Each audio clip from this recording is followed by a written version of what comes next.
Dr. Gillian Polack is an award-winning Australian speculative fiction writer. She was awarded the 2020 A. Bertram Chandler Award for a Lifetime Achievement in Science Fiction. Her most recent novel is The Green Children Help Out. Her novels are science fiction and fantasy, which is odd since she is an ethno-historian. Take it away, Gillian. Thank you. This is the novel where my inner ethno-historian meets alternate worlds, because I felt like it, basically. I don't know how to, honestly, Tania is a very hard act to follow. I wanted superheroes who were ordinary people, who were like us, so we could be in that world. I wanted them from our world, sort of, visiting this other world and seeing things, so looking at the whole world from the outside. And this is an adapted version of the opening because I needed to fit into a few minutes. So let me just give you the first chapter. It's a pity that the first incident happened when it was wet. It's bad luck to begin a novel with rain falling over London.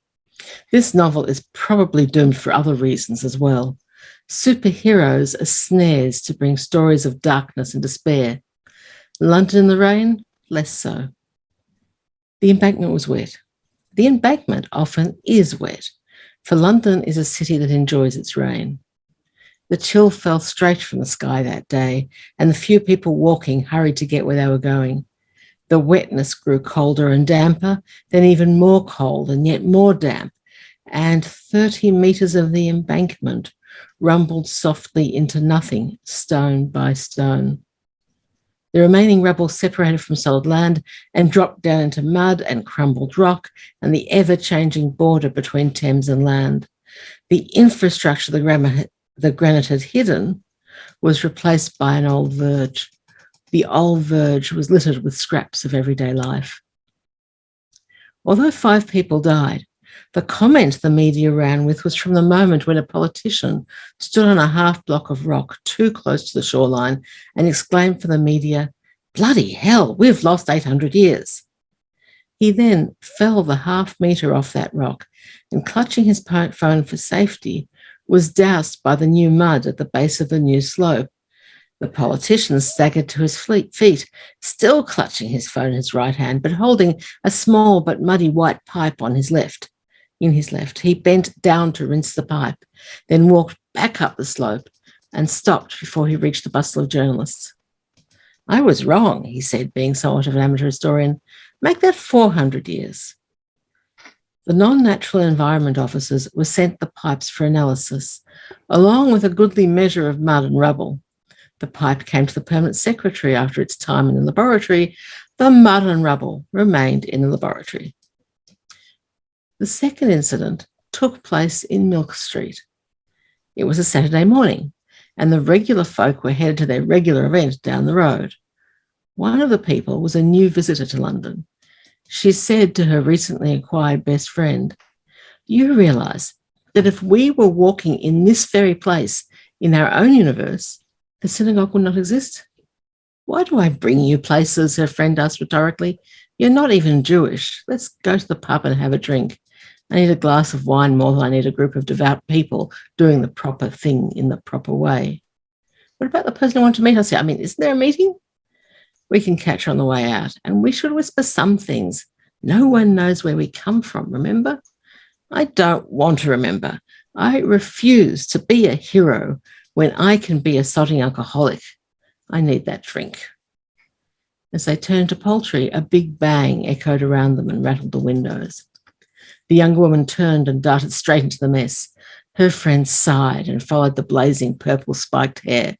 Ari was able to remain sedate because her friend carried that banner to her presence everywhere she went.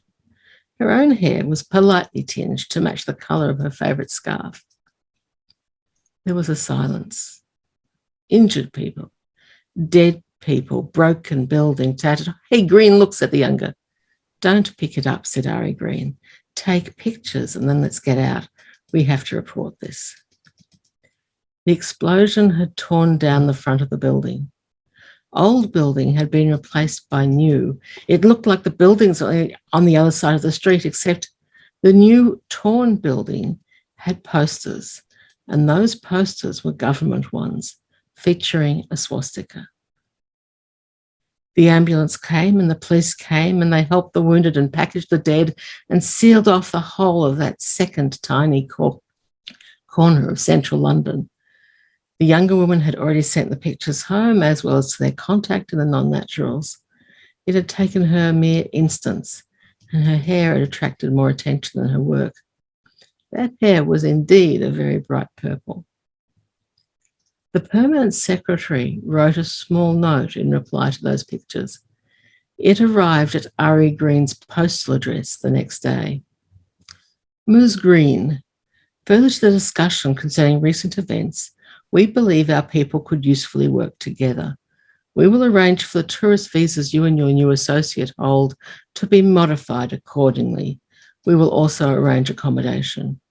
I will expect you in the office on Monday morning. Yours, Benedicta Becher, Permanent Secretary for the Non-Natural Environment, on behalf of both her own office and of the Office of the Merlin. P.S.